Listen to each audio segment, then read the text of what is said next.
Hello friend, I want to tell you about the Opel Insignia car. The automotive market is evolving rapidly. Opel, the engine that powers the entire General Motors Group, is well aware of this. Some time ago, GM's European division decided to make a nod to the premium class by introducing the Insignia. What does the car look like 17 years after its debut? The Opel Insignia. The automotive market is evolving rapidly. Opel, the engine that powers the entire General Motors Group, is well aware of this. Some time ago, GM's European division decided to make a nod to the premium segment by introducing the Insignia. How does the car look 4 years after its debut? In 2008, Opel unveiled the Insignia in London. Stylistically, it was 2 light years ahead of the Vectra and at least several 100,000 kilometers ahead of its competitors. If a car's appearance alone is a huge hit, it's bound to be a success, and so it was. A year later, the Insignia hit the market and was named Car of the Year 2009. It couldn't have gotten off to a better start. What appealed most to customers heading to showrooms for the new D-segment Opel?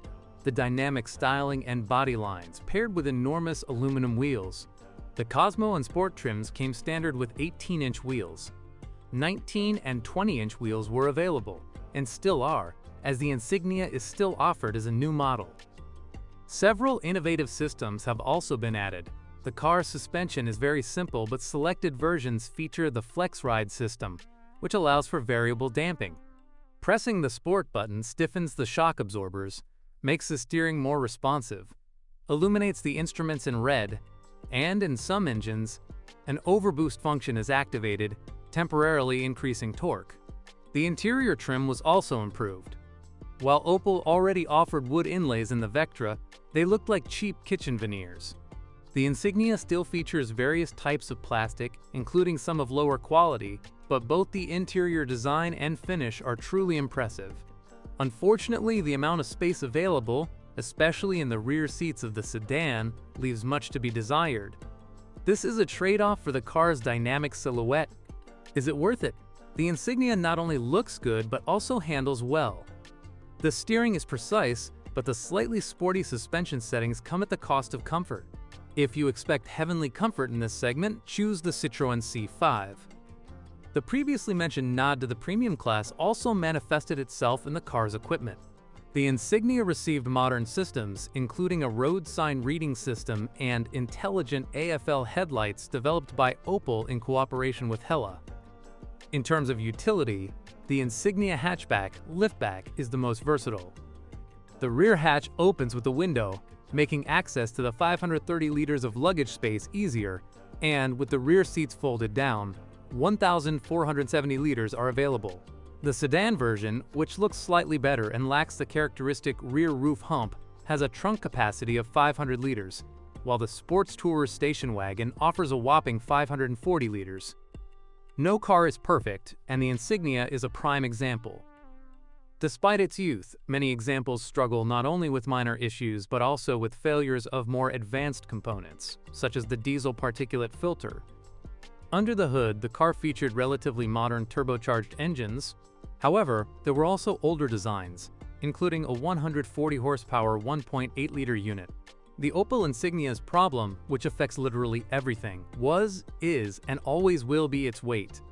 Theoretically, the least equipped models with the lightest engines weigh in at 1,470 kilograms, but a 2.8 volts 6.4x4 liftback, for example, tips the scales at nearly 1,800 kilograms.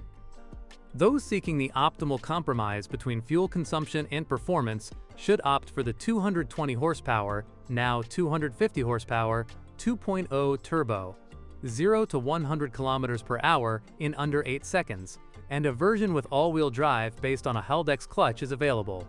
However, fuel consumption of 14 to 15 liters per 100 kilometers can easily be achieved. Slightly slower, but not at all slow, is the Insignia, powered by a 4-cylinder 1.6-liter turbo engine with 180 horsepower.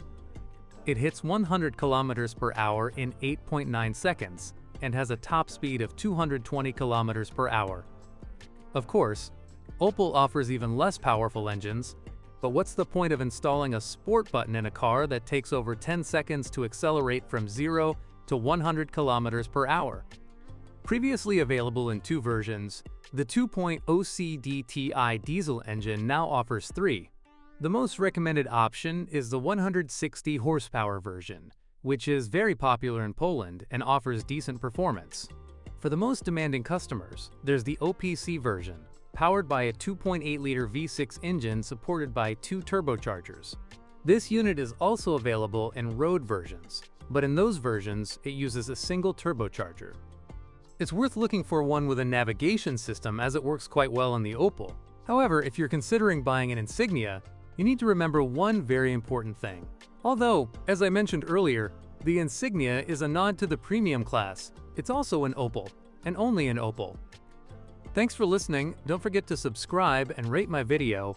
If you know of any issues with this car that I haven't mentioned, be sure to share them in the comments.